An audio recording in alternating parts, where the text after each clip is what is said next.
सर्वप्रथम मैं राजेंद्र हलपुरा भारत माँ की अमृतमयी संतानों को प्रणाम करता हूं, उनको नमन करता हूं, उनका वंदन करता हूं और अभिनंदन करता हूं।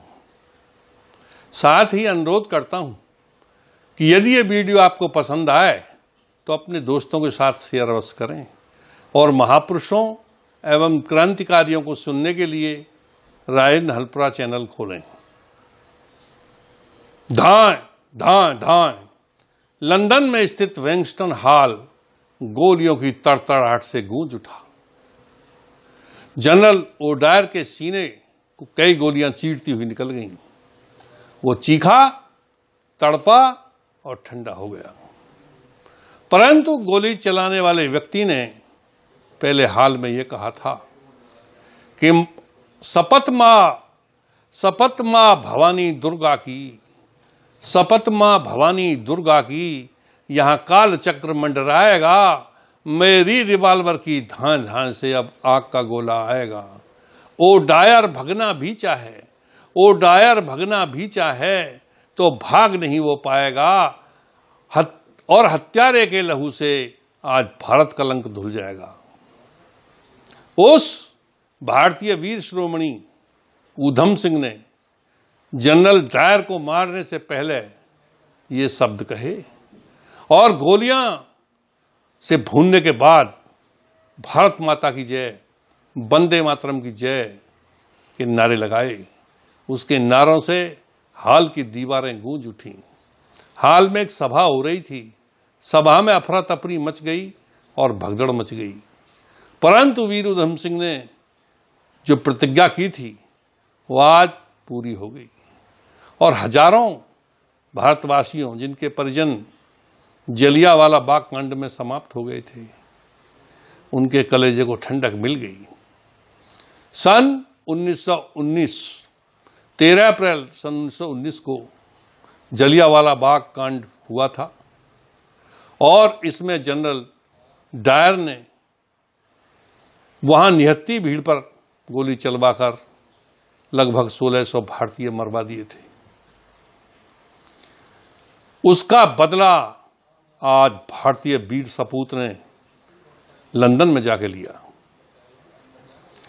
वीर शिरोमणि और महान क्रांतिकारी ऊधम सिंह का जन्म 26 दिसंबर 1896 को ग्राम सुनाम, जिला संगरूर, पंजाब प्रांत में हुआ था। इनके पिता हरनाम सिंह रेलवे में नौकरी करते थे।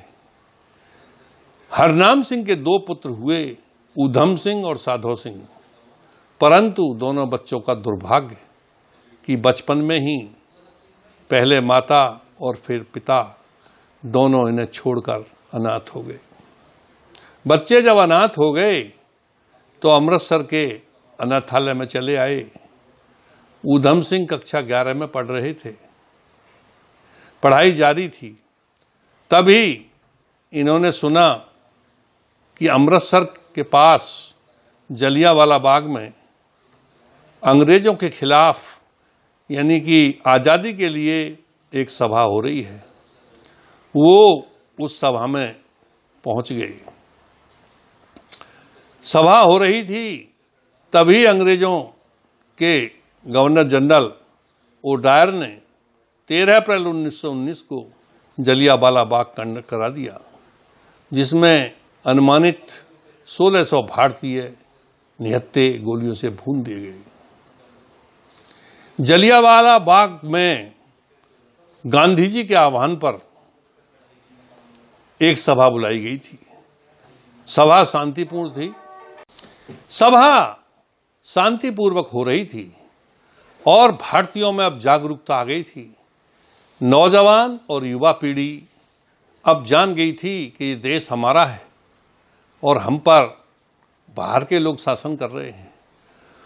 और एक कारण और भी बन गया था कि पंजाब में जो क्रांतिकारी थे वो सर्वाधिक थे।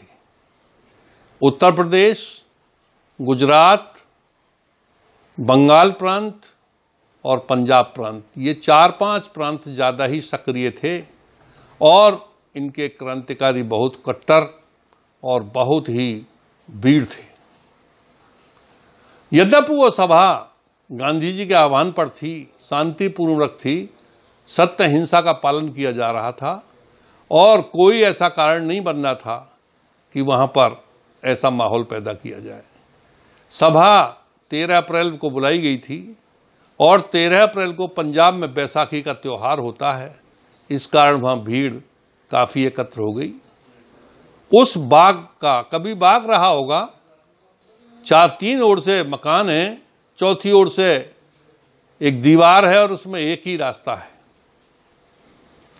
उस स्थान पर सभा हो रही थी और हंसराज नाम का एक राष्ट्रभक्त वहां अपना वक्तव्य दे रहा था।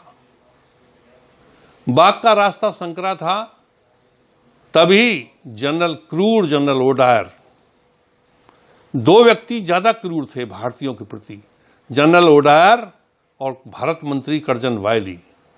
तो जनरल ओडायर से बदला लिया था, लंदन में जाकर मारा था ऊधम सिंह ने, और कर्जन वायली को मारा था पंजाब के सपूत मदन लाल ढींगरा ने। ऊधम सिंह उस समय बाग में ही था। तभी जनरल ओडायर 500 पुलिस के जवानों को लेकर आया और गोली चलाने का आदेश दे दिया। निहत्थी भीड़ पर बिना चेतावनी दिए अकारण जनरल डायर ने गोलियां चलवाई। ऊधम सिंह की लगभग 23 वर्ष उम्र रही होगी। गोलियों की तड़तड़ाहट सुनकर वो एक व्यक्ति की लाश के नीचे छुप गया। चीख पुकारों से कोहराम मच गया और भारतीयों को एक दुर्भाग्य और था कि उस बाग में एक कुआं था।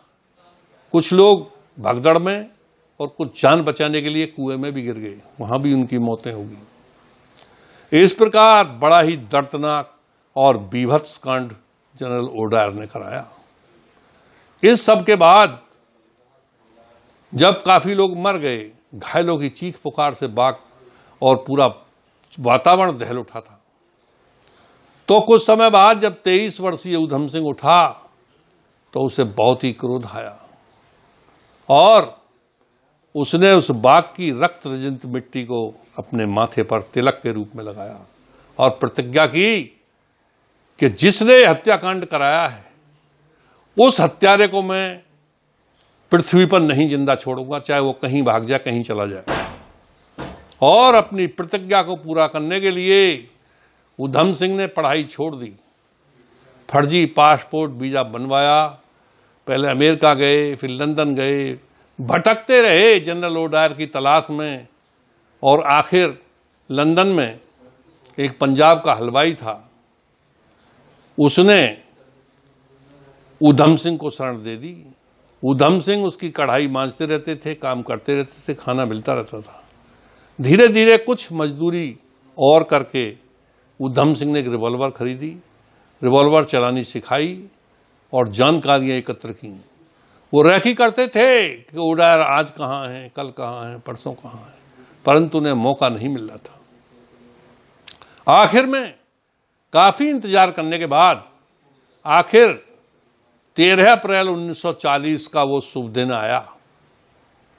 13 अप्रैल को ही जनरल डायर ने हत्याकांड कराया था और 13 अप्रैल को ही उसके हत्याकांड के लिए 1940 में वो पवित्र दिन आ ही गया।